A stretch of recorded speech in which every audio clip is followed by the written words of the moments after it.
Hi అండి అందరికీ welcome to Teju Murari 8315 vlogs. ఈరోజు వీడియోలో నేను చికెన్ పాప్కార్న్ అనేది ఎలా తయారు చేసుకోవాలో చూపిస్తున్నానండి.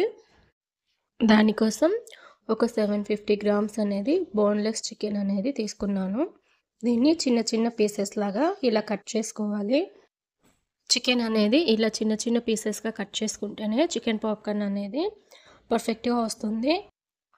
చికెన్ని ఒక 2 టైమ్స్ బాగా వాష్ చేసేసుకోవాలి. వాటర్ అనేది లేకోకుండా మొత్తం అంతా స్ట్రెయిన్ చేసేసుకొని ఇలా తీసుకోవాలి. కావాలంటే పేపర్ టవల్ అలా ఏదైనా యూస్ చేసి వాటర్ లేకోకుండా తీసేయచ్చు. ఇప్పుడు ఇందులోనే నేను సాల్ట్ ఒక 1 టేబుల్ స్పూన్ యాడ్ చేశాను. అలాగే ఇది పచ్చి ఊరగాను, ఇది కూడా ఒక 1/2 టేబుల్ స్పూన్ అంతా. తర్వాత ఒక 1/2 టేబుల్ స్పూన్ అంతా చిల్లీ ఫ్లేక్స్ అనేది యాడ్ చేశాను. తర్వాత 1 టేబుల్ స్పూను సోయా సాస్, ఆ తర్వాత కొద్దిగా వెనిగర్ కూడా యాడ్ చేస్తున్నాను, వైట్ వెనిగర్. తర్వాత ఇందులోని కార్న్ఫ్లోర్ అనేది ఒక చిన్న కప్ అంతా యాడ్ చేస్తున్నాను. ఇప్పుడు ఒక ఎగ్ తీసుకొని దాంతో ఫుల్ ఎగ్ కాకుండా కొంచెం తక్కువ యాడ్ చేసుకోవాలి. ఒకవేళ మళ్ళీ చూసుకొని మనం మిక్స్ చేసిన తర్వాత కావాలంటే ఇంకొద్దిగా యాడ్ చేయవచ్చు.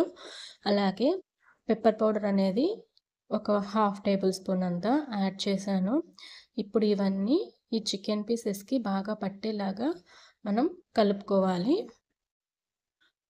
కార్న్ఫ్లోర్ అనేది మనకు సరిపోకుంటే ఇంకొంచెం అనేది యాడ్ చేసుకోవచ్చు. నాకు కొద్దిగా ఇంకా కార్న్ఫ్లోర్ అనేది పట్టింది, నేను మళ్ళీ యాడ్ చేశాను. ఇది లేకోకుండా మైదా అయినా కలుపుకోవచ్చు. ఇలా బాగా మొత్తం పీసెస్కి పట్టేసిన తర్వాత మనము ఒక 3 అవర్స్ అనేది ఈ చికెన్ని ఫ్రీజర్లో పెట్టి నానబెట్టుకోవాలి. తర్వాత నేను ఒక 3 స్లైసెస్ వచ్చి బ్రెడ్ తీసుకొని ఇలా బ్రెడ్ క్రమ్స్ లాగా మిక్స్ చేశాను. ఇందులోకి కారపొడి ఒక 1 టేబుల్ స్పూన్ అంతా యాడ్ చేశాను. స్పైస్ ఎక్కువ కావాలంటే ఇంకా కొంచెం కారపొడి అనేది యాడ్ చేసుకోవచ్చు. ఈ బ్రెడ్ క్రమ్స్లోనే కారపొడి అనేది మిక్స్ చేస్తున్నాను. ఇలా కలిపి పక్కన పెట్టుకోవాలి. 3 అవర్స్ తర్వాత మనము ఫ్రీజర్లో మ్యారినేట్ చేసి పెట్టుకున్న చికెన్ తీసుకొని ఇప్పుడు దీనికి నెక్స్ట్ ప్రాసెస్ అనేది చేద్దాము. ఈ చికెన్ని మనము బ్రెడ్ క్రమ్స్లోకి ముంచుకొని మొత్తం అంతా బ్రెడ్ క్రమ్స్ చికెన్కి పట్టేలాగా అప్లై చేసుకోవాలి. దీనిపైన మనకు ఆల్రెడీ కొంచెం తడిగానే ఉంటాయి కాబట్టి బ్రెడ్ క్రమ్స్ అనేవి ఈజీగా వాటికి అతుక్కుంటాయి. చికెన్ పాప్కార్న్ అనే దానికి మనము గరం మసాలాలు అలాగే అల్లం పేస్టు అలాంటివేమీ యాడ్ చేయాల్సిన అవసరం లేదు.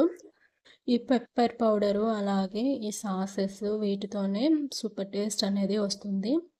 నెక్స్ట్ మనము ప్యాన్ పెట్టుకొని డీప్ ఫ్రైకి సరిపోయేంత ఆయిల్ అనేది యాడ్ చేసుకోవాలి.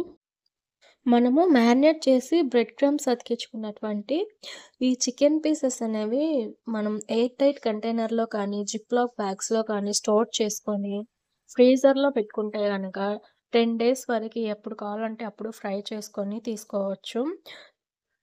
సో ఇప్పుడు ఆయిల్ అనేది బాగా హీట్ అయిందా లేదా అని ఒకసారి చెక్ చేసుకొని మనము ఇలా మొత్తం చికెన్ పాప్కార్న్స్ అన్నీ ఇలా వేసేసుకొని మంటని మీడియం ఫ్లేమ్లోకి పెట్టుకొని స్లోగా మనం వీటిని ఫ్రై చేసుకోవాలి.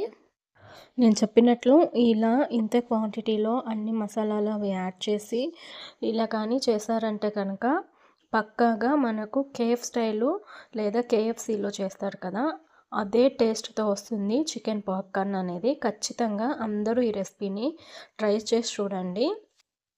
మనం ఇలా మీడియం ఫ్లేమ్లో 2 వైపులా తిప్పుకుంటూ బాగా బ్రౌన్ కలర్ వచ్చేంత వరకు వీటిని ఫ్రై చేసుకోవాలి. మనకు ఇంకా కలర్ అనేది బాగా రెడ్గా కావాలనుకుంటే మనం ఫుడ్ కలర్ని కూడా యాడ్ చేసుకోవచ్చు. చూసారా ఎంత పర్ఫెక్ట్గా చికెన్ పాప్కార్న్ అనేది రెడీ అయిపోయిందో. ఈ వీడియో మీకు నచ్చితే ప్లీజ్ నా వీడియోని లైక్ చేయండి, షేర్ చేయండి, కమెంట్ చేయండి. అలాగే నా ఛానల్ తేజు మురారి 8315 వ్లాగ్స్ని అందరూ కంపల్సరీ సబ్స్క్రైబ్ చేసుకోండి. Thank you all.